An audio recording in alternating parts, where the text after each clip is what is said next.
जय हिंद साथियों, मैं आप सभी का स्वागत करता हूं सृष्टि ज्ञान केंद्र में, जहां हम चल रहे हैं कक्षा 12वीं के अध्याय 6 के महत्वपूर्ण प्रश्नों को जानने, जो आपके पेपर के लिए बहुत ही ज्यादा महत्वपूर्ण है। जैसे कि आप सब जानते हैं, चैप्टर है पर्यावरण और प्राकृतिक संसाधन।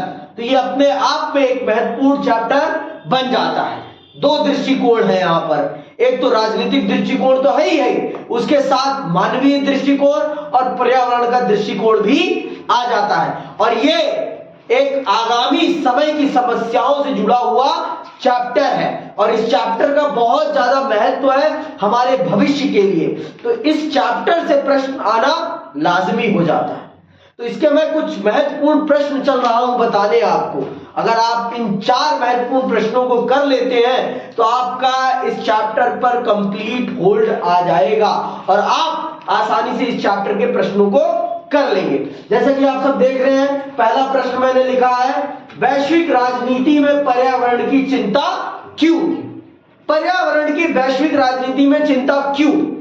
आप सब जानते हैं, हम बिना पर्यावरण के हमारे जीवन की कल्पना करना भी असंभव है। और जैसा कि हम देख रहे हैं, दिन प्रतिदिन ग्लोबल वार्मिंग बढ़ती जा रही है, दिन प्रतिदिन प्रदूषण बढ़ता जा रहा है, दिन प्रतिदिन जनसंख्या बढ़ती जा रही है, पर धरती तो नहीं बढ़ रही है ना। धरती तो आज भी उतनी है और धरती का तापमान दिन प्रतिदिन बढ़ रहा है, धरती की हरियाली दिन प्रतिदिन घट रही है। तो अगर इस मानव समाज को बचाना है तो पर्यावरण को भी बचाना पड़ेगा, क्योंकि अगर पर्यावरण नहीं रहेगा तो मानव समाज भी नहीं रहेगा, क्योंकि दोनों ही एक सिक्के के दो पहलू हैं। पर्यावरण रहेगा तभी मानव समाज रहेगा, और अगर मानव समाज नहीं रहेगा तो इस पर्यावरण का भी कुछ नहीं हो सकता। दोनों का रहना बहुत जरूरी है और पर्यावरण बर्बाद हो रहा है हमारी गलतियों के कारण, हमारे द्वारा किए जाने वाले आर्थिक शोषण के कारण, कि हम लाभ के लिए हद से ज्यादा प्राकृतिक संसाधनों का एक्सप्लॉयटेशन कर रहे हैं। तो इसीलिए आज पूरा विश्व इस प्रकार के मुद्दे पर चर्चा करने के लिए इकट्ठा हो रहा है और समझ रहा है कि अगर आज हमने इस पर चर्चा नहीं करी तो हमारा आगामी भविष्य इस धरती को देखने के काबिल नहीं रहेगा, इस धरती पर जीवित नहीं रहेगा। अगर हमें आगामी भविष्य को यह धरती सौंपनी है तो हमें आज इसके विषयों पर चर्चा करनी पड़ेगी। इसीलिए आज विश्व के सभी बड़े ताकतवर देश इस विषय पर चर्चा करने के लिए इकट्ठा हो रहे हैं और बहुत सारे सम्मेलन कर रहे हैं और बहुत सारी नीतियां बना रहे हैं जिसके माध्यम से पृथ्वी को बचाया जा सके। तो प्रमुख कारण यह है वैश्विक राजनीति में पर्यावरण की चिंता का। इसी के साथ आता है आपका दूसरा प्रश्न, जो कि क्या है, विश्व की साझी विरासत का अर्थ क्या है, इसका दोहन और प्रदूषण कैसे होता है। हम सब जानते हैं ये धरती किसी के बाप की नहीं है, ये धरती किसी एक की नहीं है और ना ही किसी के बाप की है, सबकी है।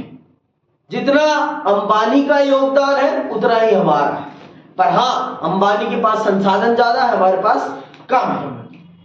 लेकिन यह कहो कि आपका कुछ योगदान नहीं हो सकता, आपका भी उतना ही योगदान है और उसका भी उतना ही योगदान है। आपकी भी उतनी ही संपत्ति है जितना पृथ्वी पर उनका अधिकार है उतना ही आपका भी अधिकार है। इसीलिए इसे क्या कहते हैं, विश्व की साझी विरासत। पर्यावरण जैसे आपका अंतरिक्ष हो गया, समुद्र का जल हो गया, हवा हो गई, ये सारे क्या है, विश्व की साझी विरासत है। अगर एक जगह खराब होगी तो दूसरी जगह भी उसका इफेक्ट पड़ेगा। अब पराली पंजाब में जलाई जाती है, हरियाणा में जलाई जाती है, और हवा कहां की खराब हो जाती है, दिल्ली की। समझ में आई बात? तो सबका है, ये किसी एक का नहीं है। कोई ये सोच ले कि अगर यूरोप ये सोच रहा है कि दक्षिण वाले देश बर्बाद होंगे, हम तो बर्बाद ही नहीं होंगे, तो ये उनकी गलत फहमी है। बर्बाद होंगे तो सब बर्बाद होंगे और नहीं बर्बाद होंगे तो कोई भी बर्बाद नहीं होगा। इसीलिए आज आप सब देख रहे हैं यूएन बड़े स्तर पर गरीब देशों में गरीबी मिटाने के लिए और वहां पर स्वच्छता के कार्यक्रमों को चलाने के लिए बड़े स्तर पर काम कर रहा है। और हमें भी ये समझना पड़ेगा कि बड़ी बड़ी बिल्डिंगों को बनाने से ही विकास नहीं होता, इस पर्यावरण को बचाने से भी विकास होता है। हम जो अपने देश में पर्यावरण को बर्बाद करके बड़ी बड़ी बिल्डिंगें 12 मंजिले बिल्डिंगें बना रहे हैं ना, ये हमारे लिए एक दिन समस्या का विषय है। और इसी प्रकार से दोहन और प्रदूषण होता है। आप देखिए आज इंसान मोटापे से भी पीड़ित है लेकिन कार चलाना नहीं छोड़ता। उसका अच्छा विकल्प है साइकिल। हमारे देश में साइकिल को प्रमोट ही नहीं करा जाता। हमारे देश में अगर हमारा युवा 15 साल का होता नहीं है, वो साइकिल से उतरकर स्कूटी पे सवार हो जाता है। अब आप स्कूटी पे सवार होंगे तो आप प्रदूषण को बढ़ावा दे रहे हैं, सीधी बात। आप साइकिल चलाइए, फिटनेस भी बनेगी आपकी और आप एक अच्छा जीवन भी व्यतीत करेंगे।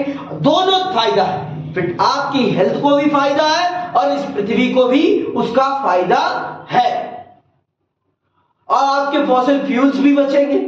लेकिन कहां इतना सोच पाता है हमारा युवा, तो अपने कंफर्ट से बाहर ही नहीं निकल पाता है क्योंकि उसको तो बस रील पे नाचना आता है, ठुमकना आता है, इसके अलावा कुछ नहीं आता। उसे पता ही नहीं है विश्व की साझी विरासत क्या है, क्योंकि उसे तो हिंदू मुस्लिम ही आता है।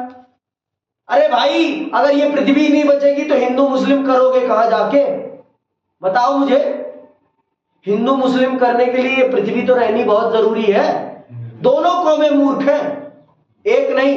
एक तो अभी तक मूर्ख नहीं थी, प्रोग्रेसिव हो गई थी, लेकिन दूसरे अब दोनों ही मूर्ख हो गई हैं कुछ दिनों से, तो खासकर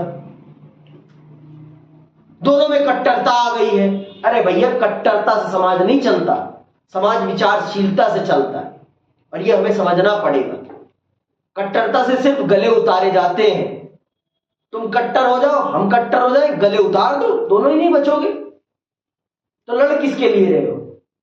जब रहोगे ही नहीं इस धरती पर तो लड़ किसके लिए हो, मर किसके लिए रहे हो? अब बात समझ में आई कि गांधी ने अहिंसा क्यों अपनाई है? क्योंकि आजादी प्राप्त ही कर ली मैंने, अब अगर वो लोग ही नहीं रहेंगे तो फिर आजादी का मतलब क्या रह जाएगा? आजादी का मतलब क्या रह जाएगा? समझ में आई बात? तो विश्व की साझी विरासत का विश्व की साझी विरासत है ये पर्यावरण, और इस पर्यावरण को बचाने की जिम्मेदारी हम सब की है, हम सब की है। समझ में आई बात? अब चलते हैं तीसरे प्रश्न की तरफ। तीसरा प्रश्न अपने आप में बहुत महत्वपूर्ण है और बहुत ही जिम्मेदारी भरा प्रश्न है। आपने समझ लिया विश्व की साझी विरासत क्या है। अब विश्व की साझी विरासत को संभालना और उसे प्रोटेक्ट करने की भी जरूरत है। देखो, हमारी और अंबानी की एक जैसी हैसियत नहीं है। साझी तो है लेकिन एक जैसी हैसियत नहीं है। वो जितनी बड़ी भूमिका निभा सकते हैं पृथ्वी को बचाने में, उतनी बड़ी भूमिका हम नहीं निभा सकते। क्यों? क्योंकि उनके पास जितने संसाधन है उतने संसाधन हमारे पास नहीं। ऐसे ही देशों के मामले में भी है। जितना बड़ा कदम अमेरिका उठा सकता है उतना बड़ा कदम भूटान नहीं उठा सकता। समझ रही बात? तो इसीलिए कहा गया है साझी परंतु अलग अलग जिम्मेदारियों से क्या अभिप्राय है, हम इस विचार को कैसे लागू कर सकते हैं। देखो, मैंने आपको बता दिया कि साझी है लेकिन जिम्मेदारियां अलग अलग लेनी पड़ेंगी। हमें अलग अलग लेनी पड़ेगी क्योंकि सबके पास एक बराबर संसाधन नहीं है। अब कोई 100 रुपए कमा रहा है और कोई 10,000 कमा रहा है, तो उनका लिविंग स्टैंडर्ड अलग अलग होगा कि नहीं होगा? होगा ना। तो जिम्मेदारियां भी हमें अलग अलग ही लेनी पड़ेगी। मैं उतना पॉपुलर नहीं हूं जितना मोदी जी पॉपुलर है। मोदी जी जो कहेंगे वो पूरा भारत सुनेगा और मैं जो कहूंगा सिर्फ आप सुनेंगे। समझ में आई बात? लेकिन हाँ, मोदी जी भी अपना काम करें, मैं भी अपना काम करूं। वो वहां से काम करें, हम जमीनी तौर पर काम करें, तभी तो फर्क आएगा ना। सिर्फ कहने से तो कुछ होगा नहीं। करने से होगा। तो सबको अपनी अपनी जिम्मेदारी समझनी पड़ेगी और सबको अपना अपना काम करना पड़ेगा, सबको अपनी अपनी अलग अलग जिम्मेदारी। तो अमेरिका को सबसे बड़ी भूमिका निभानी चाहिए, क्योंकि अमेरिका के पास सबसे ज्यादा संसाधन है, सबसे ज्यादा पैसा है और सबसे ज्यादा टेक्नोलॉजी है। वो जितना बढ़िया तरीके से पर्यावरण को बचाने के लिए काम कर सकता है, जितनी बड़ी भूमिका वो निभा सकता है, उतनी बड़ी भूमिका और कोई नहीं निभा सकता। मैं भूटान से वो अपेक्षा नहीं कर सकता, भूटान उतनी बड़ी जिम्मेदारी नहीं उठा सकता जितनी बड़ी जिम्मेदारी अमेरिका। लेकिन संपत्ति सबकी है, किसी एक की नहीं है। ऐसा नहीं है कि भूटान बर्बाद हो जाएगा तो हम सब बचे रहेंगे, कि अमेरिका बचा रहेगा। पृथ्वी का भूटान बर्बाद होगा तो इसका फर्क अमेरिका पर भी पड़ेगा और अमेरिका भी बर्बाद होगा। ये बात जान लो। तो इसीलिए कहा गया है साझी परंतु अलग अलग जिम्मेदारियां, क्योंकि सबकी पेइंग कैपेसिटी, सबका एक जैसे रिसोर्स सबके पास नहीं है।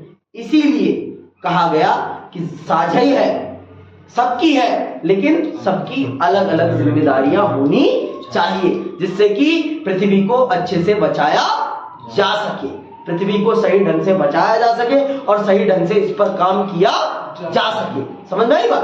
अब आते हैं हम अपने लास्ट और चौथे सबसे महत्वपूर्ण प्रश्न पर, जहां से पृथ्वी की रख रखाव की शुरुआत करी जाती है। एक सही ढंग से चरणबद्ध तरीके से काम करना प्रारंभ किया जाता है। वो 1992 से होता है और रियो सम्मेलन से किया जाता है। तो आपसे पूछा जा सकता है रियो सम्मेलन के क्या परिणाम हुए? रियो सम्मेलन ने पूरे विश्व को यह चेताया कि हाँ भाई, पर्यावरण को बचाना हम सबकी प्राथमिक जिम्मेदारी होनी चाहिए, क्योंकि अगर पर्यावरण नहीं रहेगा तो हम सबके पास कितना भी पैसा हो जाए, हम नहीं रह पाएंगे इस पृथ्वी पर। अगर सच में हमें इस धरती को रहने लायक बनाए रखना है तो हम सबको कदम बढ़ाने पड़ेंगे। तो रियो सम्मेलन में विश्व के सामने इस मुद्दे को बड़े पैमाने पर रखा गया और विश्व के बड़े बड़े देशों ने इस पर सोचना प्रारंभ किया और आज उसी का परिणाम है, बहुत बड़े स्तर पर पर्यावरण से संबंधित कार्यक्रम कराए जा रहे हैं और पृथ्वी को बचाने के लिए बहुत बड़े स्तर पर काम किया जा रहा है। चाहे वो ग्लोबल वार्मिंग हो, चाहे वो सी क्लीननेस हो, हर प्रकार का कार्यक्रम कराया जा रहा है जिससे कि लोगों के अंदर अवेयरनेस बढ़े और पृथ्वी को बचाने के लिए कदम उठा सके। सबसे बड़ी चीज है अवेयरनेस। जब तक लोगों में अवेयरनेस नहीं आएगी तब तक पृथ्वी को बचाना संभव नहीं है। देखो, छोटे छोटे कदम पृथ्वी को बचा पाएंगे। हम ये ना समझे कि हम कुछ नहीं कर सकते, हम भी बहुत कुछ कर सकते हैं। हम एक पेड़ तो लगा सकते हैं, हम एक पेड़ का संरक्षण कर सकते हैं कि नहीं कर सकते? तो हम सबका एक पेड़, हम सब के द्वारा लगाया गया एक पेड़ और उसका किया गया संरक्षण पूरी पृथ्वी को हरा भरा बना सकता है। तो ऐसा कोई नहीं है जो पृथ्वी को बदल नहीं सकता, पृथ्वी को बचा नहीं सकता। अंबानी अगर 1 लाख पेड़ लगा सकता है तो हम एक पेड़ तो लगा सकते हैं ना। वो 1 लाख पेड़ों का संरक्षण कर सकता है तो हम एक पेड़ का संरक्षण तो कर सकते हैं ना। तो इस रियो सम्मेलन ने लोगों के अंदर अवेयरनेस जगाने का काम किया और इसी अवेयरनेस के माध्यम से आज पृथ्वी के रख रखाव के लिए लोग सोच रहे हैं, बहुत बड़े स्तर पर कार्यक्रम चलाए जा रहे हैं और आज हम पेट्रोल से किसकी तरफ शिफ्ट होते जा रहे हैं? इलेक्ट्रिक व्हीकल्स की तरफ शिफ्ट होते जा रहे हैं। हमने पूरे अपने रेलवे का इलेक्ट्रिफिकेशन कर दिया है। अब हमारे देश में बहुत ही कम रेलगाड़ियां ऐसी हैं, रेलगाड़ी का रूट ऐसा है जो पेट्रोल पर या कोयले पर चलता है, नहीं तो पूरा का पूरा हमारा आज पूरा देश किस पे चल रहा है?